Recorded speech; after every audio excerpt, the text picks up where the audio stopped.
Hello and welcome to Global Sanctuary for Elephants podcast, Global Rumblings. Global Sanctuary for Elephants, or GSE for short, is a non-profit organization with a mission to create vast safe spaces for captive elephants where they are able to heal physically and emotionally, often from very traumatic pasts.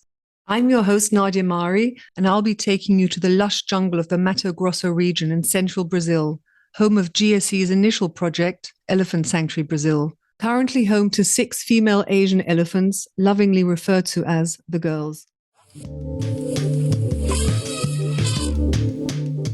Hi, and welcome to the next episode of the Global Rumblings podcast. Today, we are joined by a special guest, Rebecca Rodriguez, who is Development Director at Global Sanctuary for Elephants. And we are also joined by Scott Blaze, co-founder of Global Sanctuary for Elephants. Kat, I think, is somewhere out looking after elephants, looking after tapirs, looking after rescue animals. So let's head off down to Brazil and say hello. Hi, you two. Hello. Hi, Nadia. Hi, Nadia. How are you doing? I'm fine. We can levy with the weather now because it's spring here in Europe. So it's maybe not 30 degrees like in Brazil, but it's a nice 22, which is good. We're probably not too far away from that, but we have a storm rolling in once again, which seems to our podcast recordings seem to enjoy the storms or to coincide with storms, which is actually really wonderful this time of year. The end of our rain season, so we'll take all the rain we can get, but we may get interrupted as this wall of rain is slowly creeping toward the sanctuary. Okay. Then I won't say we'll hurry up because otherwise nobody will understand what we're saying. So welcome, Rebecca, Development Director at Global Sanctuary for Elephants. That sounds like a dream job. So maybe you can just introduce yourself to our listeners. Have you worked in animal advocacy before or with elephants? And what did you do before you came to Global Sanctuary for Elephants? Yes, so thank you so much for having me. I'm so happy to be here and as your special guest. So I do not have experience with elephants prior to working for Global Sanctuary for Elephants. However, I did have experience working with chimpanzees at a chimpanzee sanctuary in Florida. But beyond that, or way before that, my first nonprofit job was at a hospital. And from that point, I decided that from that point forward, I would work for only nonprofits. It was just so rewarding to work for an organization with a cause. So I went from working as a staff accountant at a hospital. And after that, I decided I need to learn some more about development, about the front end process of development. So I had a few different positions as development associate, development manager. And then I decided I needed to be working for something that I'm truly passionate about, which is animals. I've always been passionate about animals since I was a very little girl. I applied for a position at a chimpanzee sanctuary and I was hired. And I think that position there as the development manager and the manager of special events and membership provided me with a very sound foundation for working here at GSE. Not only because of the development and the fundraising, but also working for a true sanctuary where the animals come first and they're always the priority. When I first interviewed with Scott and Kat, I was so excited, the opportunity to work with animals again, especially elephants. I've always loved the gracefulness and the society, how the elephants have a matriarchal society, and always been impressed by elephants. I mean, how can you not be? So when I interviewed with Scott and Kat, I was so excited. And then after meeting Scott and Kat, you just fall in love with them as well. You do. We had our definitions of sanctuary were aligned, and that was very important to me. And from that moment forward, all I wanted to do was help the elephants, and get more elephants in South America to Elephant Sanctuary Brazil. And we Okay. told Rebecca she would get a bonus if she said she loves us. Okay. So you mentioned fundraising. Is that one of the main main topics of development director? Yes, I would say yes. Fundraising, different types of fundraising, digital fundraising, setting up programs for, bequests, membership groups, really kind of building relationships with the donors and sending out clear messaging of what we do and why they are so important and how much we appreciate our supporters and our donors has really been a priority for this position. And coming into this position, things were established very nicely. So it was not difficult to just jump in and build on the foundation that had already been created, which is what I've been focusing on. So yes, the majority of my job duties are fundraising, creating special events, creating fun campaigns, giving campaigns, and just helping meet all of the budget requirements. Okay. So you were mentioning fundraising and campaigns and events. You are then the mastermind behind Trunks and Treasure, the upcoming auction?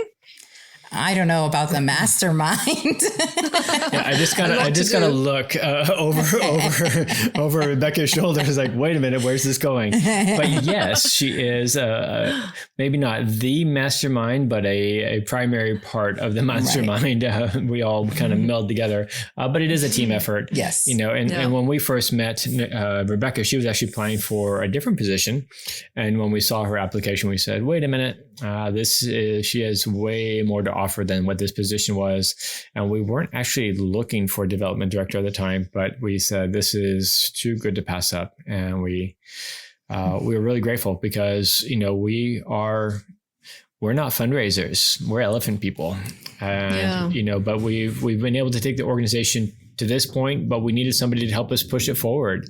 And, we like the special event, the auction. It's a huge effort that Kat and I and other members of the team just don't have time to focus on. So with Rebecca here at the helm now, really pushing us forward and pushing that part of the organization forward, we're really excited about what's next because fundraising is fundamental. Mm-hmm. And fundraising is key to be able to build what is needed for the elephants. And, grateful that Rebecca has joined us. And again, these events are overwhelming until you can put them on Rebecca's shoulders. I actually find them to be so much fun. So I've oh, that's great. I've hosted a number of online auctions, and they're probably my favorite type of event. Everybody just gets so into it, and just also, people are donating items for the auction, and it's just wonderful to see the community, and well, in this case, all around the world being so giving and donating their artwork or their or just their time to help with the online auction is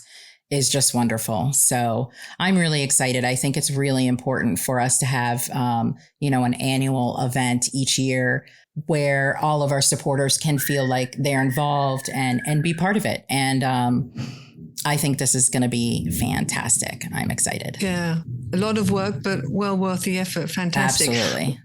When this episode is going to be aired, the auction will already have started because it's from the 5th to the 12th of June. Mm-hmm. So we'll talk maybe a little bit more about the auction towards the end. You are currently in Brazil for the very first time. And before we started recording, I said that when I was in Brazil for 4 weeks, I didn't actually realize what was happening. It was only when I came back home, all the impressions and everything that I had experienced sort of came home, and I realized, oh dear, I need to go back again. How have the first few days for you been? It's very hard to put into words because I feel like I can say it's amazing, it's wonderful, it's beautiful, and they're just not enough. It's definitely going to be a life-changing, already has. If I went home today, it's a life-changing experience. It's just amazing. And one of the things that I find, it's been great. I mean, Scott's been giving me tours of the property, which I've always had, photos of, but to see it in person, there's nothing like it. It's so beautiful. And then to imagine elephants getting to experience this is amazing. And when you think about the fact that zoos have campaigns for $50 million to provide 5 acres for 3 elephants. And this is a campaign, I mean, just a couple of million will be able to create this entire sanctuary that would be able to be home to all of the elephants in need in South America. It's amazing. I mean, it's really not a lot that's needed. And that's my goal, is to help us finish this and get this done. I think we spoke about that in a previous episode, didn't we, Scott? I think there are how many? I don't remember. 35 elephants in captive elephants in South America that could possibly or theoretically come to the sanctuary. Is it? Yeah, there's about 35 captive elephants in South America. We could easily take all 35 once we finish the facility development. And really, that is the big part of what it takes to make this happen, is developing the facilities, because the habitat and the climate is so idealistic for them that we don't need to, the general operating expenses are not that high compared to other facilities where you have heating expenses and you have large structures to maintain, large structures to build. It is, once that fencing is done, the rest is relatively self-sustainable, because it is idyllic for the elephants. But I want to go back to your experience here. Okay. I do follow you on Facebook. Yes. You posted the other day that you had a visitor late at night. So tell us about that. So I was hearing this odd noise, and it was just a very high-pitched squeaking noise. And Kat and Scott told me it was a tapir, and I didn't believe them. But later in the night, I looked out front on the porch, and there was a tapir outside visiting me. And as it turned out, it was one of the tapirs that Scott and Kat had rehabilitated and then released, and then has had a baby. So it was actually Pushy and her baby had come to visit. Oh, sweet. It was amazing. And even prior to coming to the sanctuary and Scott and Kat sharing photos of tapirs, I've always just thought they were so magical looking. So that was definitely, next, of course, meeting Scott and Kat and the elephants. That was third, was seeing a tapir in person. Yes, it was amazing and beautiful. Very beautiful experience. She had an injury a few weeks ago, and several weeks ago, and she's been coming back on a regular basis for treatments. So when we come back, we check on her, give a little bit of food and treat her wounds. It's not something we normally do with the wild tapirs or the tapirs that have been released. During that rehab process, it's really imperative to keep as much separation as possible between human and animal. Although they do need intensive care sometimes when they arrive at such, in such a dilapidated conditions. But once she was released, she did stay away, and she would kind of come back and forth different times. But she started coming back a little bit more frequently.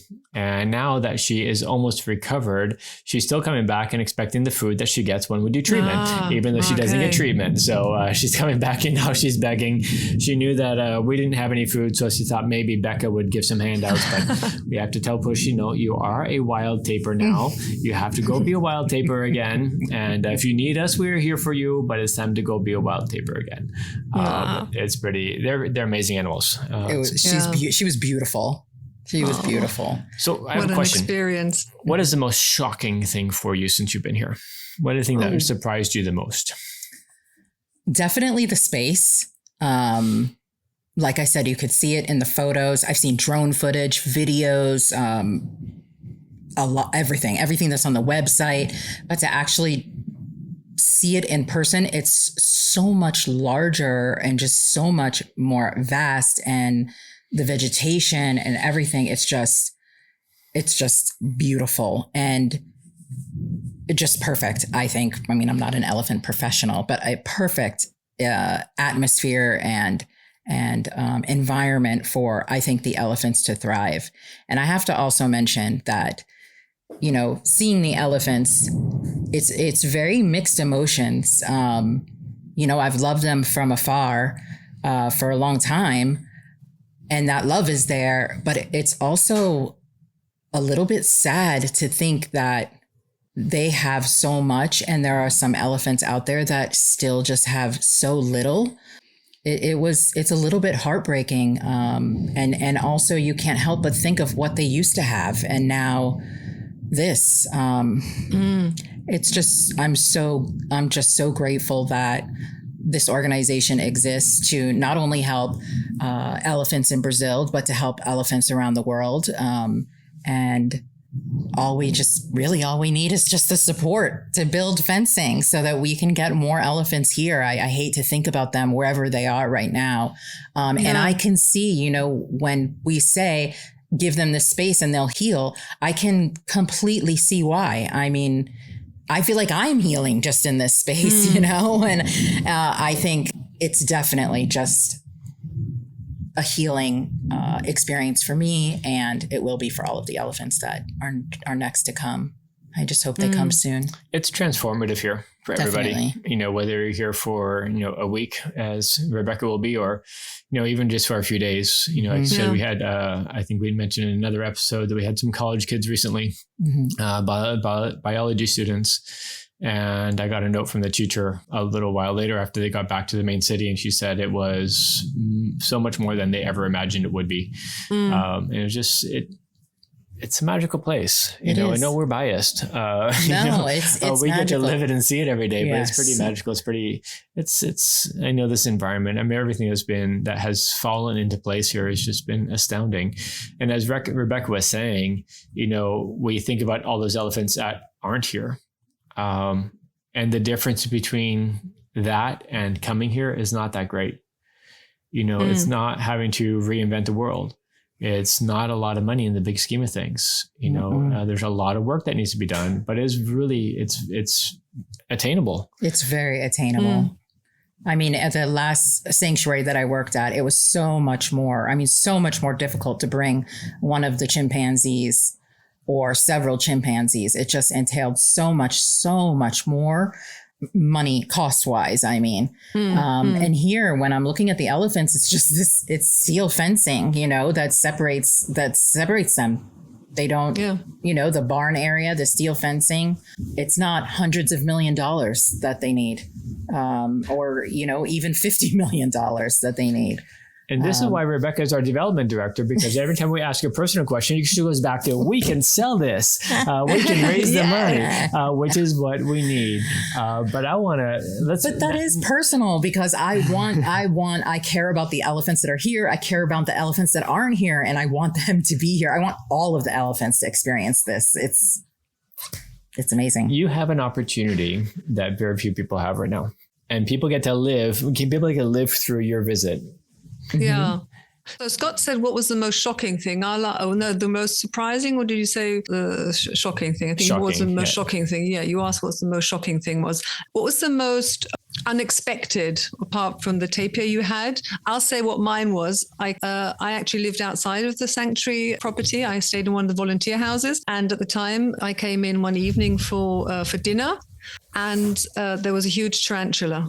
I called him Tim. Respectfully, I called him Tim the tarantula. And he was like frighteningly, he was sort of like I was morbidly fascinated by him. I found him frightening. And my husband said, well, what, he was looking at you and thinking, oh my God, she's only got 2 legs. Look how ugly she is.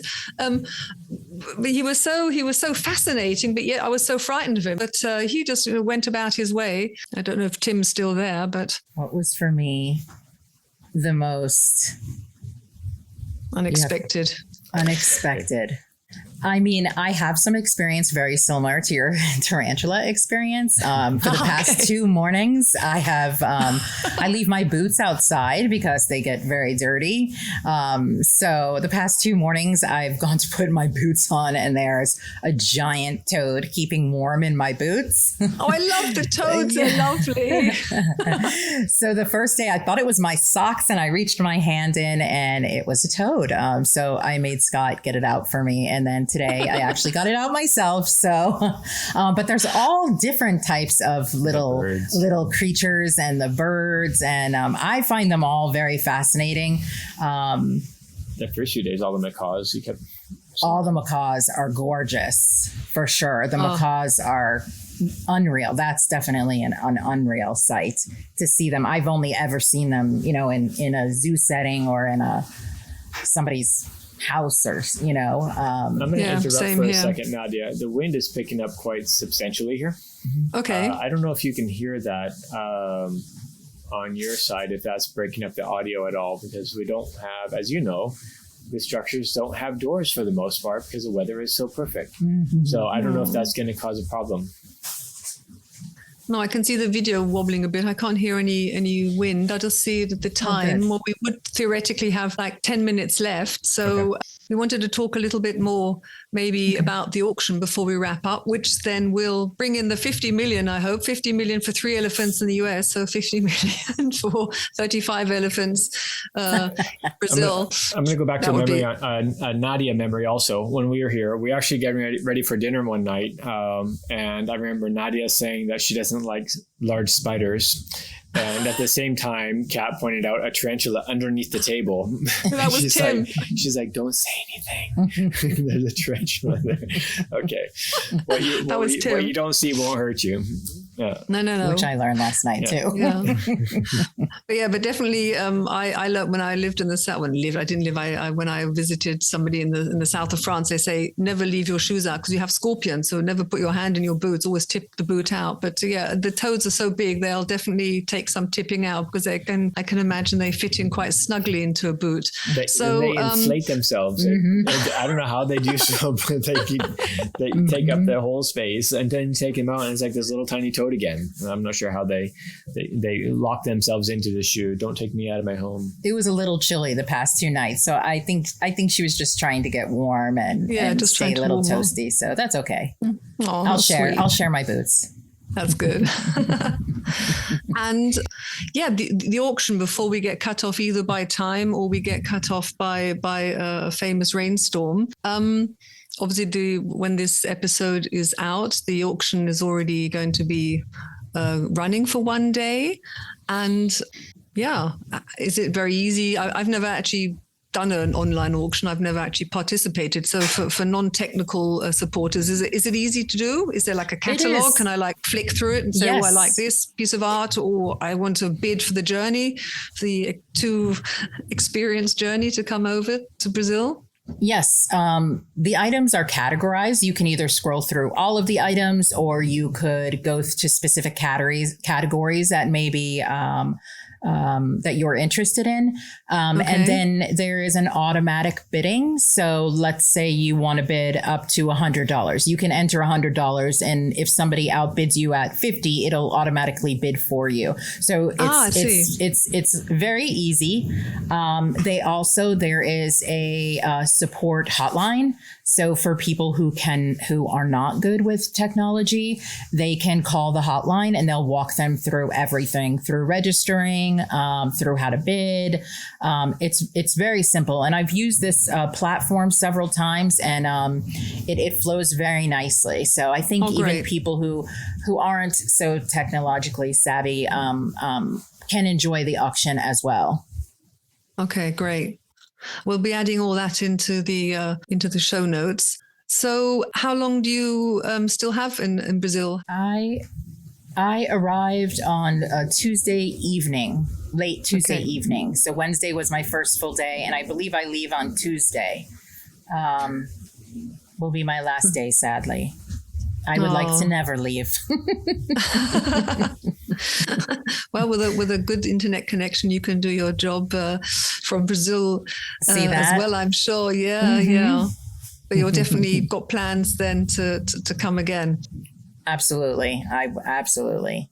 She's eyeballing the property next door. Yeah, you can't keep me away. I know. It's fascinating. I remember my first day when I came, and Scott was saying, he said he welcomed me with welcome to 1,000,001 unfinished projects. And then he looked up and said, a toucan, sort of like matter of factly. And like you were saying, the macaws, you've never seen them, only in zoos. And I was saying, a toucan where, why, So it's just amazing. And then also for things like the tarantula and the little lizards and the birds, it's just like a huge, beautiful puzzle. All these pieces, of course, the elephants, but the whole property it's just home to so much more than it is. Wonderful. Sanctuary is definitely that inclusive term, and that's, this environment that's been developed and with the foundation of it being for elephants, it really helps everybody. It does. It supports all wildlife. We've actually, since you've been here, Nadia, it has grown exponentially in terms of the regeneration of the farm. Into with natural vegetation, it's grown exponentially, and with that, we have many more wildlife sightings, many different types of birds that we encounter on a daily basis. It's just continuing to evolve as the elephants transform themselves. They continue to, really create sanctuary for so many other species, not just the ones that we are rehabbing and releasing, but for the native species that call this place home as well. Fantastic. Well, thank you so much, Rebecca, for giving us the time to talk today. Your precious time out of your 1 week at the sanctuary. It was lovely talking to you. Thank you so much for having me. I'm going to add one more thing about the auction if I can. Yeah, of course because you can. The auction is live now, as you're saying, when this is recorded, when you guys are hearing this, the auction is live. We do have a ultra special item to bid on, and you get to have an experience very similar to Rebecca, with spiders and birds and toads and elephants and conversations with all of our team here. We are auctioning off a special visit to the sanctuary for 2 lucky people to get to see something that very few people do. So we're excited about this event, excited about this item. We're looking forward to meeting whoever gets to win that. It's going to be a pretty special time for us and for anybody who gets to see this in person, because it changes your perspective on all of it. Yes. And also, I'm going to add that you can check out the auction at globalelephants.org/trunks and treasures and bid with confidence. Great. Okay. We'll add that to the show notes as well. Have a lovely day, Scott, and Rebecca. Enjoy the rest of your, as you say, life-changing experience at the sanctuary. And Scott and Kat, we'll meet up next time for our other episodes. And I'll say goodbye from Germany and good night. And you have a lovely rest of your day.